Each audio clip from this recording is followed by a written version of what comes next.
All right, welcome back into a new episode of The Glue Guys. I'm Landon Lucas. That's my dad, Richard Lucas, and we have got to the episode where we took a loss. It's been a little while since the Tennessee won. It's not quite to the point where, we're like, okay, it's the end of the world. What are we going to do? Because I thought there's some positives to take from it, and we'll get to that later in the show. I want to start a little bit with Iowa State before that, but before we get into that, how are you doing? How are things going this week? I'm good. I'm good. And you're right. It's not like it's time to have a players only meeting. Yeah, not quite.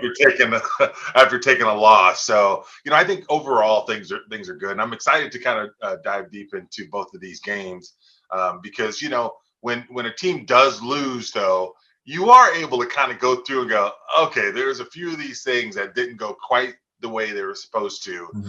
And so let's try to decipher what's going on. But they did play two ranked teams, so it wasn't like they lost to some powder puff on at home or anything like that. So I think they're going to be just fine.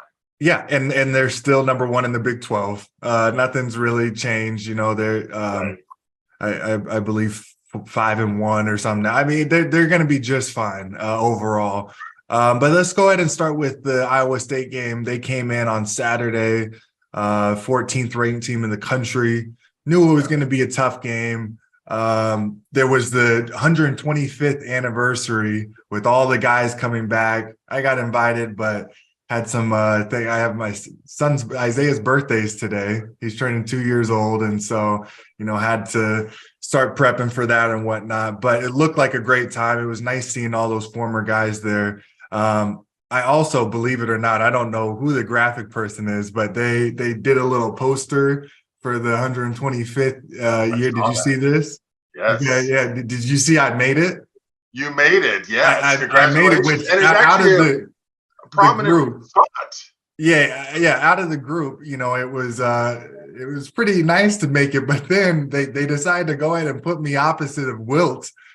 So I don't know, if I sweet talk the graphic person or what, but that was nice. I was happily surprised to see that and get a little bit of shine there. Hey, wait, you just buried the lead here. So, I know it's my grandson and all, but he's 2. So you have to take days to prepare. Do you realize with your birthday, like we just rolled out and grabbed a couple of ice popsicles and we're just like, you're good to go? And no, this is next level. We got like a Motown band come in because he likes Motown music. Kelly was trying to get like a petting zoo there and stuff. I mean, it's, if it was up to me, I would just do popsicles and a pizza party, but that's not the case with her. So I'll let her take over. And yeah, it's a full week. I think we have like 50 some people coming to the party. So yeah. You guys, man. Anyways.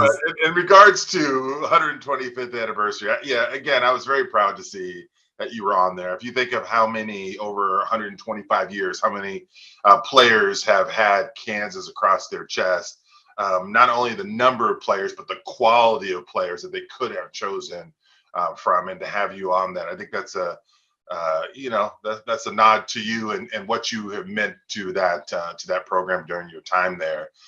And I would imagine as a player in that game, you would not want to lose in front of some of the greats to ever play at Kansas. So it has to have been a little extra level of pressure, don't you think? I would assume so, especially because those guys were hanging around practices beforehand. I'm sure that they got a chance to meet you got all the coaches. Larry Brown, was there. I'm blanking on his name. North Carolina guy. Oh, Roy Williams. Roy was there. All the former players. I mean, players all the way back to like early days were there. Right. The early championships, and so I can imagine there was a level of pressure. But also, they know they need to show out, and Coach Self was definitely on them about that. I'm sure he was in the huddles talking about it a couple times too. Right. And that's why when DraftKings yet again decided to go ahead and put them as plus money at home, only down like 3 with 5-6 minutes left in the game, it was like, all right, well, this is an easy bet. And went ahead and made some more money on the Kansas Jayhawks. But they got it together there at the end. It was another tough, grinded out game. Grady Dick was amazing. I think they found some new ways to kind of maybe get him the ball, get him involved, and he showed out yet again. You saw Roy Williams and Larry Brown, every time he was hitting shots, they would cut to him. They were just like, wow, this kid. I mean, I think they all know he's special. He's definitely, got a lot of good qualities about him, not only from his maturity level for being a freshman, but also the way he's playing. Broadcast kept comparing him to Reggie Miller, which, that's a great comparison. It's a tough one to live up to, but that's something he could definitely strive for. But I was proud of the team with the way they fought and came back towards the end, got some stops and got some buckets and did what they had to do. Right. And the thing is that, the whole saga about who's going to be the starting big has just completely gone out the window. And it's just amazing how well and how consistent KJ has been. I mean, it's almost like I kind of liken it a lot to, and we've talked about it a little bit in the past, but I liken it a little bit to your time in the sense of when the players went to the coach and said, hey, went to Coach Self and said, hey, Landon should be that person. There was a certain confidence level that you just immediately were like, oh, okay, and you could see it on the court. And it wasn't that players said anything about KJ. KJ just knows that he's the guy, right? And he, and so you could see how confident his play is and how confident those players are in him, because they'll throw him the ball inside. They'll make sure that he gets that ball. They're not worried about 6'9", 6'10", because they know that he has the quickness to be able to make moves. He has a quick little drop step. I mean, he's really good around the basket. And then obviously he's very, very athletic as well. So that helps as well. So, yeah, I mean, they put it together against Iowa State. I was, nervous there for a little bit, but you obviously weren't. And so, but they figured out ways to win. So that's all you can have. Yeah, I wasn't, because of Allen Fieldhouse, the 125th anniversary. It's something about the combination of, the history and everything that comes along with it, along with those fans and stuff. You just don't lose certain games. And that was one of the ones you just don't lose. Just like senior nights. I remember we were on a streak of, I don't know how many, but a lot of senior nights without a loss. And then my senior night, we come out against Oklahoma and we're down like 15 or something. I forgot what it was. It was a pretty big deficit. But I never at one point figured like, okay, on my senior night, we're going to lose. Like we'll be fine. So, I mean, that's what you get when you have a chance to play at Allen Fieldhouse in front of that crowd. You always are in the game and you always have them to give you that extra boost when needed. So I wasn't too worried about it. As far as KJ goes, you're 100% right. He's solidified that position. He's playing with so much confidence. Coach Self is giving him that confidence. His teammates are giving him that. The fans are now giving him that. And it's come to the point where, as we saw in the K-State game, and we'll get there eventually, you get to the, oh no, KJ's not on the floor, which it's similar to, the turn of events that happened with me at times at Kansas, where, then it was, don't get in foul trouble. We need you out there. And that's kind of where we've gotten with KJ, because we need him out there and he is performing. He's making big shots. He's making clutch shots at the end of games. I mean, he's already had a couple pretty much game enders, with some tough buckets that he's made. And I just have gotten to the point as a fan, and I can only imagine what it's like as a coach and a teammate, where you are just comfortable with KJ on the court. That's who you want. And you just know that's who I want in crunch time and in big situations. Do you think that the lack of rebounding is because of how good those guards rebound down? Or it's like, why is he 5 and 6 rebounds in a game? I'm just not, I'm not understanding that. It's a good question, and I think it has a little bit to do with that. However, I played with some really good rebounding guards before. If you look at Josh Jackson, even Frank, the amount of rebounds that Frank came in and took from me, I'm just, I have my guy boxed out, and I'm like, okay, I got this. It's coming right to me. He would swoop in and get it, which is great because you want your guards to rebound. But I don't think so. I think it impacts it a little bit. Maybe it takes away a couple. But you and I know that when he's getting those minutes, to say, in the Iowa State game, 31 minutes. Out of those 31 minutes, how many would you guess kind of just fell to him? 4? Yeah, At absolutely. least 4 or 5? Just from a free throw, just stepping in from a free throw. Yeah. So you're saying 4 or 5 that get to him. He got 6. So it's he did have 3 offensive, which I think offensive is just they should count as more, getting that extra possession. But I do think there should be, but at his size, you have to look at it too. As long as the team as a whole is out rebounding the other team, he may be doing his job. As long as you box your guy out, make sure his guy's not getting, a ton of offensive rebounds, which I haven't noticed. I haven't ever felt like, okay, his man is just going to the boards and dominating us. I think that it could work out just fine. I still would like to see more. And I would be, as a coach, in practice, telling him that, hey, go after those rebounds, continue to go after it. I think he can a little bit more. But at his size, I mean, maybe just getting those 6 rebound, 7 rebound games and making sure that your guy's not going off for 8 offensive rebounds or anything crazy like that, that could be doable. And when you have guards, as we've said, like a Jalen Wilson, who's going to pretty much get close to 10 or close to what a big usually does, it may be all right. But I still would put a little bit on him to go after it and get those rebounds. But I mean, at this point in time, we're nitpicking because he's playing great. I think that Coach Self may have seen this all along. I don't know. He may be happily surprised by it, but there's a chance he's so good that he saw this in practice and knew from the beginning this is going to be the guy we're going with. And that's why we saw so much of him and so little of those other guys during the part of the season where we were like, okay, this is when you get Uday in the game.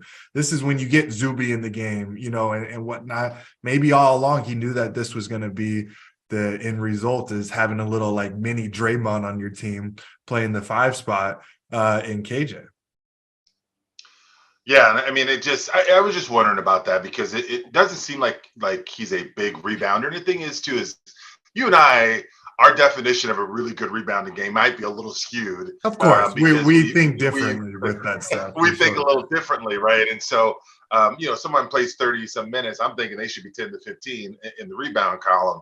And that's it's okay that he's not. I just was curious if you thought like the coaches are looking at that and going, hey, KJ, this is the one column that I'd like to see that get to 8, 9, 10 as opposed to 5 and 6 because of the fact that you are our center position. On this team, we have to make sure that we're winning these rebounds. Yeah. I mean, I could see it, but I mean, at this point in time, the guards are making up for it. They're not getting out rebounded too bad. They are getting out rebounded, not right. Too bad. There may be a game where it kind of sets that off, right. Where you just get dominant. It's like, okay, KJ, we need this. We need you to be rebounding more. But that game hasn't come yet. And so, whether they're talking about it in practice, I'm pretty sure they are. I'm sure Coach Roberts is in there telling him, hey, we need more rebounds from you. Plain and simple. 5, 6 a game is not going to get it done. If you're out there for as many minutes as we're going to play you, we need more rebounds. But I mean, like I said, though, I'm 100% confident playing him over most of the teams right now. And, I guess we can go ahead and transition to the K-State game because there's a lot to unpack there.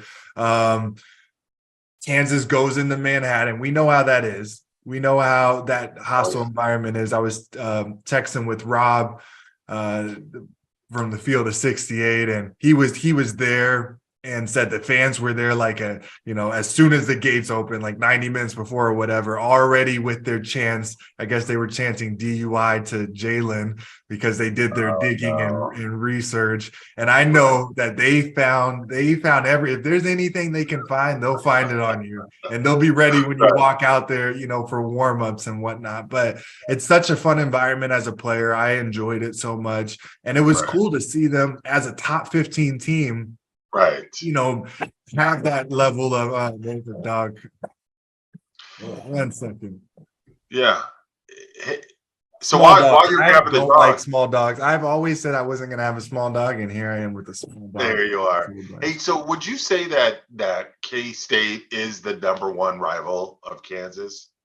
Would you say, is that, if you had the hierarchy, Well, it depends on how you put rival, because as far as if you look at rival in the sense of just like somebody that's always going to be a competitive game, and it's like, no, because it's not. I think the stat before last night was we won 15 out of the last 16 or something it is. So in basketball, no. However, if you look at just fan bases that don't like each other, I mean, I was getting DMs from people last night that were like, there was one that was like, please, like, talk me off the edge before I go off on these Kansas State fans, or I forgot what it was, but like Kansas fans really, dislike K-State fans. And K-State fans really, really dislike Kansas. I think you saw it, Jerome Tang, the coach of K-State, came out before and was like, listen, guys, we need to get away from as the amount of hate that we put into them, because they're living he said they're living rent free in our heads a little bit with how much, we're talking about them, chanting obsessing about it. And there we go again. Brentley, come in. Well, I was asking that just simply because I feel like there's a similarity in with the Ducks and Oregon State.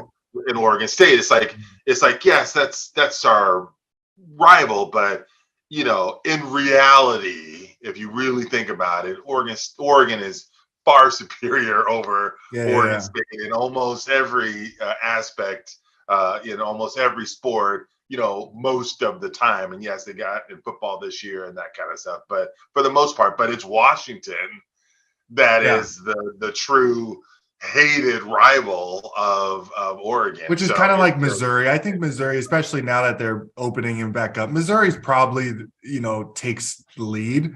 But yeah, as far as my time there, definitely Kansas State was top of the top, and now that they're top 15 in the country, it just adds that next level thing, because it is a competitive game. They can beat you, as they showed the other night, which just gives that extra motivation, because they go into the game thinking we can beat them, and Kansas fans hate that, especially when they go out there and actually execute as they did the other night and actually win. And so a game like that, it's fun to watch as a fan.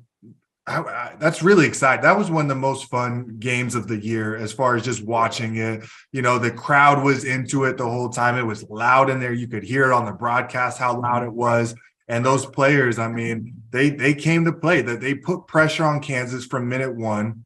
And, Kansas had to answer a lot of questions. I thought there were a few guys on the team that could have played a little bit better, played maybe uncharacteristically, kind of not how they have been up until this point.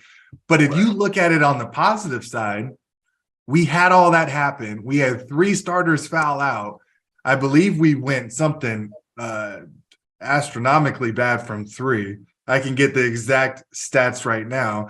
From 3, we go 6 for 29. So pretty much 6 out of 30 shots, and still take this game to overtime. We crawl back from an early deficit, take this thing to overtime, and without 3 starters in overtime, I believe gave ourselves a chance to win.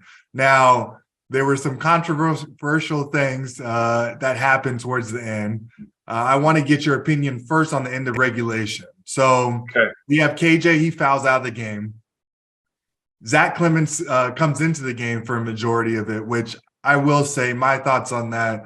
For some reason, something about Clemens in the game, it almost seems like, I don't know if it's a combination by him trying to look for a shot more, or his teammates feeling they need to look for him. But for some reason, it feels like the ball gets forced to him a little bit more than maybe it should be, especially for somebody who's playing spot minutes off the bench. You don't really want to put that pressure on that guy in those situations. And for some reason, it feels like they just try to force him the ball a little bit, or maybe at the end of the Tennessee game, he was taking threes a whole bunch and stuff. It just seems like it's a little too much. He should be coming in the game kind of as that, set screens, trying to get rebounds. If you're open for a wide open shot or something, take it.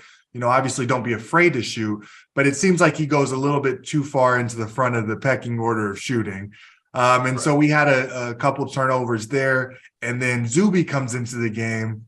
And they run, I believe it was like a screen and pop action. And on the screen and pop, DeJuan Harris made a questionable decision. I don't know if that was part of the play or not, but there was a pass to him. Zuby didn't meet it, and the pass gets intercepted. They don't get a shot off to end regulation. So I want to get your thoughts, on the end of regulation, maybe what you would do different. I know we're talking about Coach Self here, but Coach Self makes mistakes too. And I think he even came out after the game and said, hey, the end of regulation, no OT, that was on me. And you got to love that about a Hall of Fame coach taking ownership. Well, right. But, I want to get your thoughts on the end of regulation first. Well, the thing is that, whenever you're right in the thick of it and we just need to get a bucket, the fact that they didn't even get a shot off at the end of regulation or a shot off at the end of overtime tells you that something broke down, right? And so, in my opinion, I know what Coach likes to do, which is in most cases, those are the times when he would go inside, right? No. I mean, he would run some sort of a play that all of a sudden we're trying to clear out the back, we're trying to get something over the top for an easy bucket, but you have no KJ in, so now you have to try and figure something else out. So, in my opinion, it all stems from Wilson, who was having an unbelievable game and scoring left and right, and trying to get the ball in your best player's hands and have him make that play. And so I'm thinking some sort of because what I don't see a lot is I don't see things where teams spread you out a little bit, right? And and maybe this is just an old-fashioned thing, but I just remember times when I was a player at Oregon and we had a guy named Terrell Brandon. And if we needed a bucket, we basically would either overload on one side and have or just go 4 on the baseline. Right. Or yes, exactly. Or you could do something where you're 1-4 and the 2 bigs come and set the screen and he's going off. But just spreading people out and keeping the ball in your best player's hands to be able to make a play because of how good of a passer Terrell was and how good of a passer Jalen is. So I think I would have done something like that. It felt very congested and it felt very almost like which just seems so weird because they've been in so many close games. They've done such a great job in close games, but it almost felt like they got kind of tight a little bit and weren't very sure of themselves. And all of a sudden the ball gets tipped and it's going the other direction. And the guy almost could have potentially been a foul, although I didn't think it ultimately was the big. So I thought he did a good job of that. But it felt crowded, right? And forced. And I think if it were me, I would have that just, how the playground too, the guy goes, just go, on the playground and let Jalen, who's having an unbelievable game, I would have just putting the ball in his hands and just gotten everybody out of the way. I agree. And that's something you mentioned, Terrell Brandon. With you, we had Frank Mason. It was just like, get him the ball. If you need something, especially in the shot clock type stuff, it was just clear out, let him go. The thing that I was most disappointed in was you saw towards the end of that game, back and forth, foul after foul after foul after foul. It was pretty much just the refs calling a foul and each team shooting free throws every single time down. Both teams were in the double bonus. When you have a situation like that where you have a chance to get the last possession of the game One, I don't like any type of screen and pop action with no help behind where you're throwing the ball backwards to a big that's been in Right. the game for a few minutes. That should not happen. Right. But I would love to get Jalen going downhill in some way because he can Right. pick up a foul there more times than not. And if he doesn't, then he makes the basket sometimes. He has almost 40 Right. points, like he'll convert on some baskets, some tough shots as well. But you will see a foul being called there more times than not because of how aggressive he is and because guys tend to panic in situations like that and reach or do Right. something like that. And I just would have loved to get something going towards the hoop. I think we're on the same page with that. I think Coach Self, probably looking back at it, would not even have. I don't know if that was Harris's decision to throw it back, but he wouldn't even have that be an option. He Right. would have not had Zuby pop for any part of that play. It would have been Zuby come up, set the screen, roll back to the basket, and be ready for Right. either a tip dunk or some kind of tip because we're going to be taking the Right. last shot with Yeah, it. we don't need him. We don't need him No, 20 feet from the basket kind of no, thing. not at all. And so, like you said, though, we get lucky, get it to overtime, and Right. then we're in overtime, and we have now 3 guys fouled out. There was Right. some back and forth through overtime, and then we have the ball down 1 to end the game. Actually, right before that, I wanted to talk real quick because there was a point where we were up 1 Right. and the play was breaking down. Jalen ends up hitting a 3. Coach Self gets a timeout, which I will say this, that was a really smart timeout. Right. There's it was really smart timeout. If you look at when he starts to call it too, I think it was Yesufu who has the ball in the corner with I believe it was Zach, either Zach or Zuby, whichever big was in the game, going to set a screen for him and like 7 or 6 seconds on the clock or something. Right. Everybody was not organized, and you have one of the best coaches at out of bounds or out of timeouts plays. Plays, yeah. You got to call a timeout there. I support that 100% that he called it. However, it ended up working out completely opposite of that because Jalen goes, he makes the shot, which would have put them up 4 with like 40 seconds left. And then coming out of the timeout, you really don't get a much better shot. It ends up being a worse shot. And it ends up being a negative that timeout was called. So I that's my opinion on it. Do you agree? Is that the right spot? Yeah, 100%. And we liken things to football quite a bit because we're both football fans as well. And you see coaches run in there and call those timeouts when things just feel out of sync. Mm-hmm. And that's really what it looked like. It just looked like they just weren't quite not knowing exactly where they needed to be or what they, what needed to happen here. And that somebody was just going to figure it out. Yeah. And so, when you have somebody with the experience of coach who says, hey, in my bag of tricks, I've got a bunch of options here that we can go to. Let's clean this up and let's get that timeout. So, and the thing that's kind of silly about all of it is that all of this is a moot point if he misses. Yeah. You know Nobody I mean? even. It's Nobody like okay, cares. it's Nobody all right. says anything if he misses. So I mean, it's kind of silly that it's even become a thing because I thought it was a great timeout. Get your guys where you need to be. Pull one of those bags out of your tricks and let's go get a bucket. Most of the time. Bags out of your tricks. That's a new one. Your tricks out of the bag. This is backwards day. This is opposite day. Right. Go be. No, I agree. I agree 100% with that, and I think that you make a good point. If he misses that shot, nobody's even talking about it. So, so then they get to the end of the game. They yet again have a chance to win the game in OT. They have possession of the ball, pretty much what you want. Especially as the better team, obviously you got 3 people on the bench, so that's tough, 3 starters. But you want the ball, the chance to win. You want to control your own destiny. They have that, and yet again, a shot doesn't get up. And so, what are your thoughts? I mean, I know Coach Self came out afterwards and took ownership, which, as we said, that's just That's the kind of guy he is. He understands that Right. that needs to be better.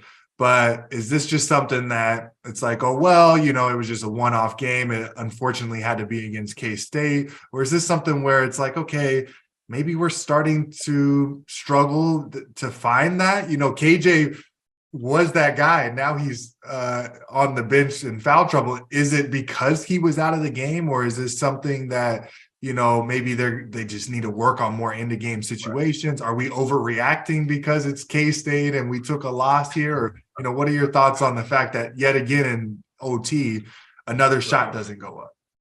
Yeah, so I think it is. I think it is that overreaction Monday kind of thing, Yeah, and it's like because of all of the circumstances.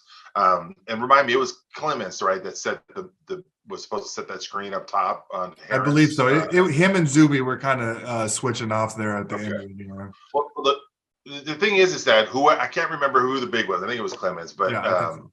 you know, there wasn't an actual screen, and I don't. And I was going to ask you, they don't teach that, right? Where it's like a faux screen where you're just basically, at that time, right? It's not a. They I mean, he was actually do. okay, but in That's that circumstance, Well, though, it depends on if they're switching. So if they're switching five, what you'll do sometimes is do the run out fake screen, right, because what they do is then they switch and you get right, you right, pretty much create something that happened that shouldn't have. You get an advantage on a switch. So yes, to right. answer your question, that does happen sometimes. I am going to lean towards the fact that Coach Self probably isn't having that happen there at the end. You Right. probably are telling him go set a screen. Go set a screen. So yeah, but to answer your question, yes, it is a option. I don't think that was the option there. Okay. So, because that was my first instinct when everything kind of went down, was the fact that he didn't really put any body on anyone. Mhm. I mean, it just was almost like he just kind of ran that direction. And so when he's trying to, and we, as bigs, you learn all that stuff. You've got to be able to get, where you're setting a screen, that guy's coming shoulder to shoulder off of that screen. And then that just literally makes it so that you've got a big trying to guard Harris as opposed to the guard. So when he turns that corner, he has a chance to actually maybe turn the corner Mhm. straight to the basket, or if he gets stopped, he can kick it out to somebody Yeah. for a wide open shot. So I think the breakdown truly started, even though you won't see it, it doesn't come up in any stats. I think that the lack of the big setting a quality pick up front is really the beginning of it. Yeah. No, I agree. And that's stuff that you're going to have to break down in film and talk about. It's also stuff that it has me a little worried, because we have talked about these bigs and these backup bigs all season long. And it's great because KJ has completely shined and taken Right. over that starting role. But we know how it goes. There's going to be games with no KJ. Right. And end of game situations with no KJ, I was really nervous. I don't know about you, Absolutely. but I was like, I don't know. And I think we saw that between Zuby, who, we can talk about the play, we can talk about Harris's decision, all that stuff. You still got to come to the ball. You cannot let that be a turnover. Game point, you have to go get the ball. Right. Right. And then some things that happen with Zach. You talk about the screen at the end of the game.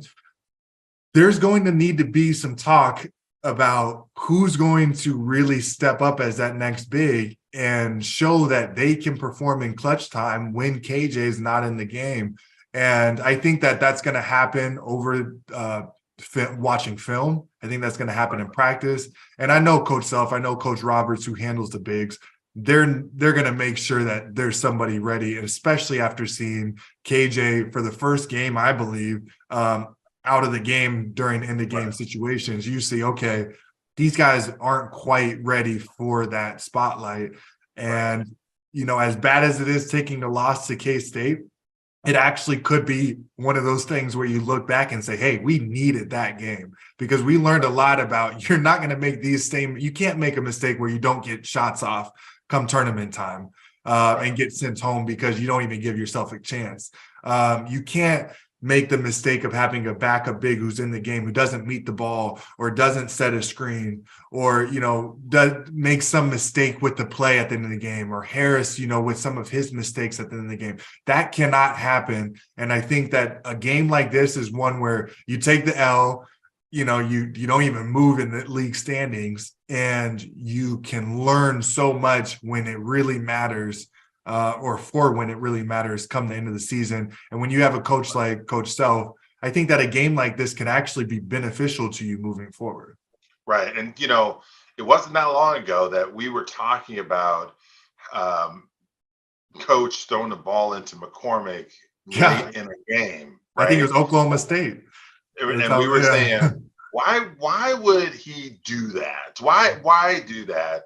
And that was what we were talking about was, this is an opportunity for him to see what happens and to see how McCormick handles situations like that, so that he knows and has confidence in him in the biggest of games and the biggest of stages. So, I think that you're spot on in the sense that this is probably something that coach is able to truly glean from and learn from. And also now you better believe that they're going to be sitting down going, okay, we've got the ball. We've got to get a bucket. What can we do better? How can we clean this up so that there's going to be some game in the Sweet 16 or something, where they're going to be put in the exact same position and they need a bucket. Now, what are we going to do even without KJ in there? So, so you're right. I mean, you don't want to ever take an L, but if there's ever a situation where taking an L can help, I think there are some things that happened throughout this game that you can absolutely learn from. Yeah. Well, I want to quickly go through our sub in, sub out because now we're talking about this K-State game. I want to know, are you subbing in or subbing out that this K-State team is legit? Is this K-State team really what we're seeing, a top probably 10 team after the new rankings come out, that has beat some really good people and just beat us, Kansas, the big dogs, big brother at home? Is this team Kansas State for real? So you start looking at so far their schedule and all of that. And, I don't think their non-conference is anything that anyone would go was really difficult. When you start looking at it. They didn't really play anybody, and I'm looking down at it, of any note until they played West Virginia, and they beat West Virginia. Once they got to league. So to answer your question, I do think that this is a very good team. I guess I would say I don't think this is the resurrection of Kansas State basketball. I don't think that we are now going to be seeing them, at the top of the standings every single year. I think that what you're finding is he's been able to pull together a group of guys. The portal is something that makes things a lot easier in some respects. But I don't know if there's a sustainability piece to this at all. So I'm going to sub out. I guess I'll say I'm going to sub in for, I think this is a good team. I think this is a team that's going to have a good year, but I'm going to sub out in the sense of, I just don't think that this is a program changing situation where, 3 years from now, 4 years from now, we're like, oh yeah, Kansas State is top 10 again, in the Big 12. All right. Well, I am unfortunately going to sub in on this because I think Jerome Tang, who I don't know if you remember. Do you remember my connection with him? Was he at Baylor at some point? He was my first letter in 8th grade. You remember the handwritten? So I went to the Fab Frost camp in 8th grade. Right. He was there with Baylor. And my first letter was from Baylor. Right. I probably have it in the box of all the letters and stuff. And the first letter was from him. nice handwritten letter. I was all excited opening it. Like, I had gotten some before that were just the generic, like, you send to all recruits thing. But he took time to, handwrite an eighth grader a letter saying, hey, I forgot what it was. Somebody liked the way I played and, hopes that he could recruit me and stuff to Baylor. So I have a soft spot for him as a coach, because I think he's earned his way. He was there under Scott Drew for many years and gets this opportunity. I remember his first press conference at Kansas State. He just sounded different. Just the way that he was talking about the things he was going to do to that program sounded different. And that was before anything came out onto the court. All that he had at that point was a couple of transfers and a team that was probably going to finish, bottom half of the league. And they've come out and done everything he said. And something about him and just his aura and the way he's coaching that team and the way he's got those guys to play, I believe in him. And I believe in this, in the transfer portal, as you said, being such a big part of how he builds that team. And I think that he can go to the way he's taken all those, he has like 4 or 5 guys from Queens and Harlem and stuff. So he might as well keep going back to the playgrounds out there and find some more guys because he has a little pipeline there.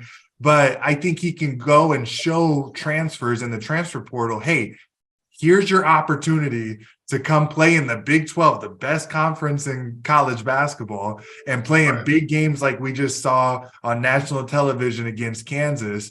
And I think he's likable. I think that program is buying into what he's doing. And you've seen it before. I forgot who the coach was. I'm blanking on his name, but he went to South Carolina after. But when they had a good team before, this was like right before I got to Kansas, they were constantly in the top 15, top 10. They had a good stretch of good years. I think he could get back to that as long as he doesn't take another job and leave. But I don't think he will. I think he's going to settle in here for a while. He's getting the opportunity. He's taking advantage of the opportunity.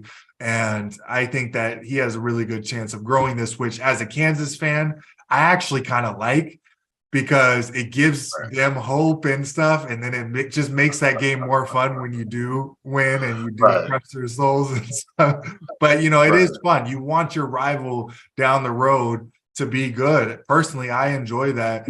And it just makes it more fun when you beat them. But I like everything he's doing with it. He's a great coach. I like his attitude towards things. And I believe that he's going to be able to use the transfer portal to build on this and continue to be maybe not a top 10 team, but top 20, top 15, I think is definitely doable for him. All right. This is the first time I'm going to say you changed my mind.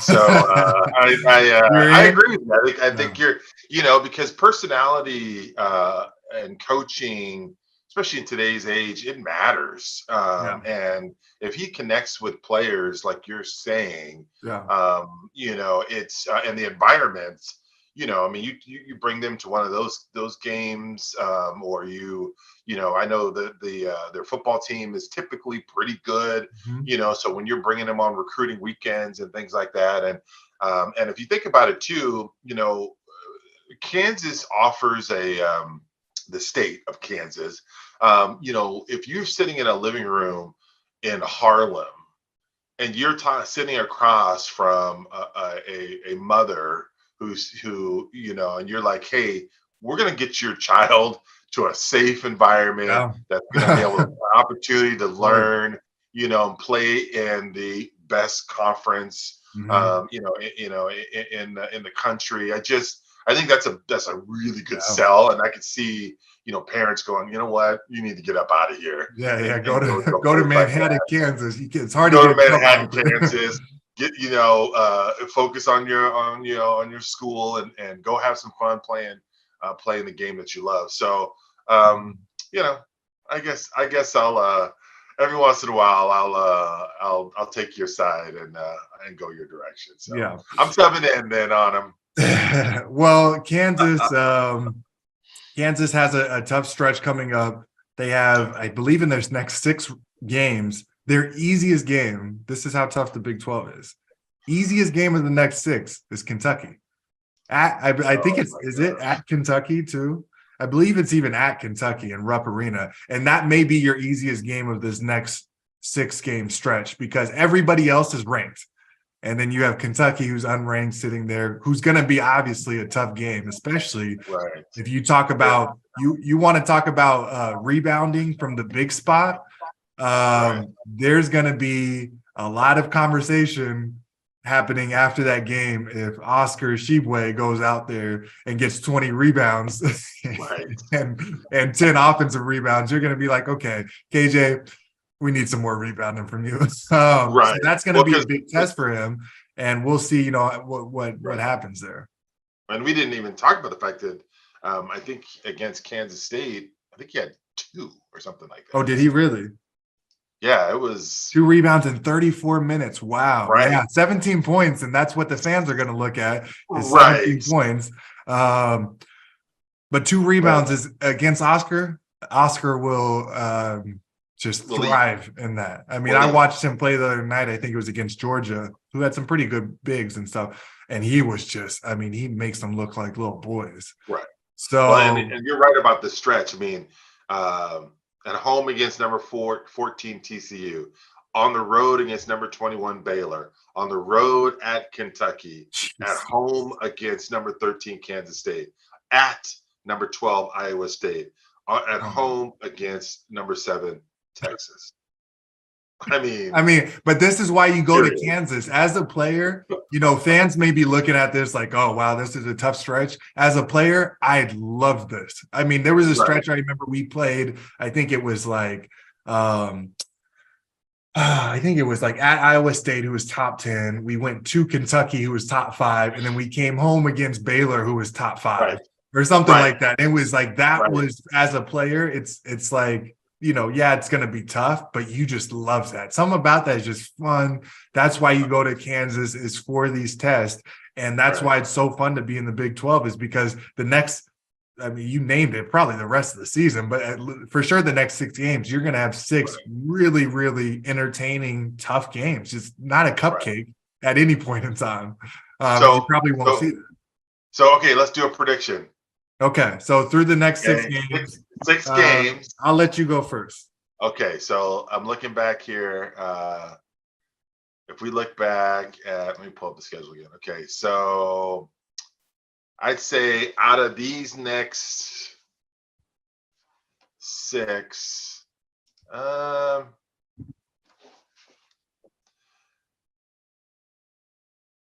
they get the home games. So that's 1, 2, 3 for sure. And then I think they beat Kentucky, and I think they drop at Baylor and at Iowa State. So I'm gonna go 4 and 2. Okay, well, we'll circle back around to this. I am going to agree that every single home game is a dub. TCU, they'll win that. Kansas State, they better not lose. Yeah, no, that's gonna be the hottest ticket to get that one. That's January 31st too. That's not even that far away. No, I should go to that game. So Kansas State, that they better win that. And then Texas is going to be a tough one, but it's at home. They'll win. There's 3. I agree at Kentucky. That's actually going to be, this is going to sound weird, but I think that's going to be more chance of an L than at Baylor. Something about Baylor and Coach Self, he just has a really good way of preparing for them. And we would go down there and it would be tough teams, always top 5, top 10 team, but we would handle business. I think Coach Self figures it out. That environment too, not great. As much as they try, unfortunately, they just don't have the home court advantage that you would like from a top team like they are. So at Baylor, I'm going to count as a dub. I think that they split between Kentucky and Iowa State. Iowa State because of the tough environment, as you know, going up. You've been there. That place is, as a player too, it's fun. I mean, it's a fun game. I think that Kansas is still a better team, but tough environment. It's going to be, a hard game to win. And then Kentucky only because of Oscar. And if there's any game where we're going to find out about KJ, how he does against another big and how our backups do, because at Kentucky, you're going to have to really either try hard to stay out of foul trouble, or I don't know. It's going to be hard for KJ not to pick up a couple fouls dealing with Oscar, especially on the boards. And so then you're going to go down to Zach, Zuby, maybe even farther down the list. How are those guys going to respond? I think that one out of these 6, for some reason, it seems like the easiest game. I think because of those reasons, it ends up being the hardest one. I'm going to wrap it up because I'm talking a lot, but I'm going to go 5-1. I can't decide between Iowa State and Kentucky which one they lose, but I think they drop one of those two. So I say 5-1. All right. Well, then I guess we will find out in 6 games. Yeah.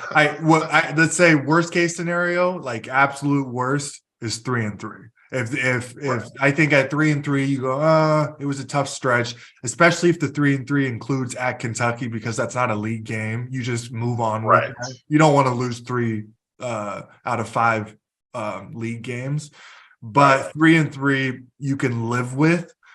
Obviously 2-4 is like team meeting time. As weird as it sounds against the stretch, you're just too good of a team as a national title contender to be going 2-4 in any stretch. And then 1-5, you're like, oh no. What's going on?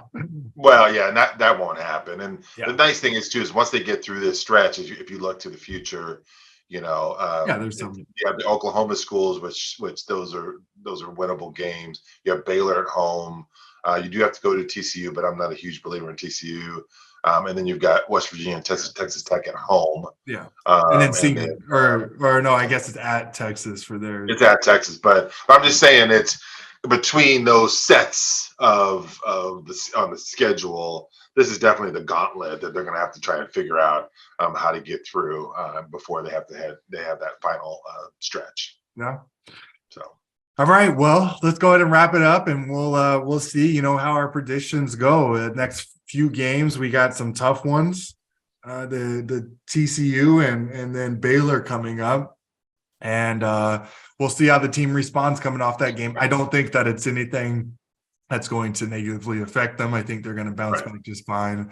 It's one of those games that guys just, like I said, it was uncharacteristic with some of the things that a few guys did. Plus, you got 3 guys fouled out, and you still had a chance to win the game multiple times. You 29% from 3, 70% from free throw. I mean, it's still the same team that I thought. I don't think there's any cause for concern yet. You move on with that. You go back home, which is nice, back to Allen Fieldhouse, reset against a good team to get your confidence back. And I'm looking forward to seeing how they bounce back. This will be a good kind of test for them to see, okay, do we respond right away, or let this turn into more struggles moving forward, which I don't think that Coach Self and that staff is going to let them do. But we'll be back again after these next few games to break it down and kind of see where we're at with things. But it was fun getting to talk to you a little bit. It went a little bit longer as usual than I was expecting. Yeah, you got to get back to planning that birthday party. So I got the 50-some people that are about to be here for a 2-year-old's birthday party. I don't even think he probably knows like 10 of them. But we'll see. It'll be fun for the pictures. So with Back to the Future, after Back to the Future 1, they realized how big of a hit it was. So what they did was, when they were filming 2, they knew they were going to have a 3rd one, so they filmed them back to back because it saved them on money. And all of that. So I don't know if you knew that or not. So 2 and 3 were filmed back to back. They locked everything down. So that's what I'm saying. Just go ahead and start planning for birthday number 3 right now. Why don't we just celebrate birthday number 3 this weekend? We'll just combine the 2 and just be, hey, this is his 2nd and 3rd year. Right. Yeah. So we'll see you guys in 2 years for number 4. Anyways, all right. Well, as always, like, subscribe to the Field of 68. They have some good content on there, and let us know if there's anything that you guys want to see more of, less of, And we will be back again next week with another episode. See you guys.